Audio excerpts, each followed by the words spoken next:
Hi guys, for today's video, Happy New Year nga pala sa inyong lahat. Dahil panibagong taon, panibagong gastos na naman tayo.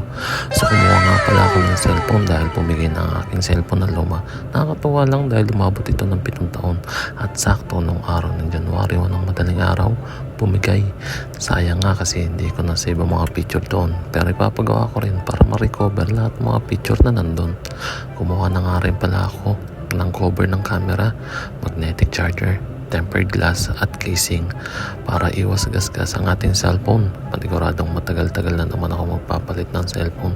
Kasama ko nga rin pala si Sherwin, si Kiyose, si Edward dahil kami ang magkakasama sa group plan na pag-usapan na namin na ipuputol ang aming internet dahil medyo lumalaki na ang aming bayarin.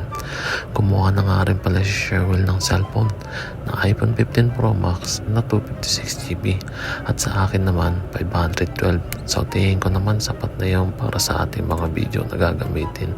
Sisimulan ko na nga rin pala ang paggawa ng mga video. Sana supportahan nyo ko guys.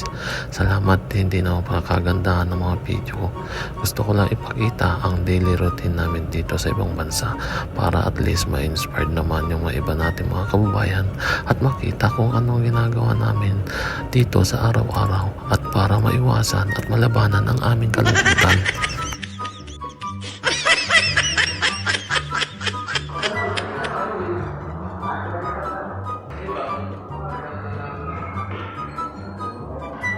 Outfit checks, unbox muna kami ng new iPhone 15.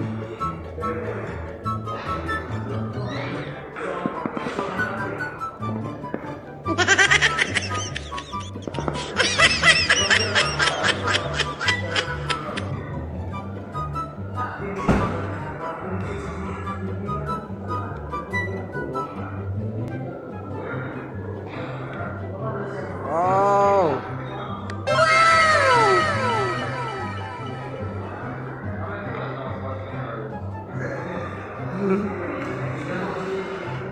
Bigay mo na. So yan, nakakatuwa lang kasi may bago na tayong cellphone. Pangalawa na nga pala ito nakagamit ako ng cellphone na iPhone. Una ay yung binigay sa akin ng aking kaibigan na iPhone 5S na si Pare Glenn. Shoutout nga pala sa iyo Pare. At habang nag-aantay nga kami ni Sherwin at ni Pare Rex na maikabit lahat ng mga accessories ng cellphone namin, nag-uusap kami kung anong kulay ang kinuha niya. So ang kulay nga pala ng kinuha ko ay ang titanium gray kung hindi ako nagkakamali.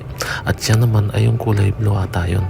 So dahil pare-parehas na kaming walang internet, nag-uusap sila kung anong plan ang kukunin nila samantalang ako ang kinuha ko ay ang 45 per month na bali sarili ko na. So pwede ka nang dinagdagan kung sakaling mabitin ako sa 45. Sila naguguluhan pa kung anong plan ang kukunin nila bawat isa. Bumalik nga pala ako sa 2 degree, hindi ko na nabidyohan dahil nagmamadali ako.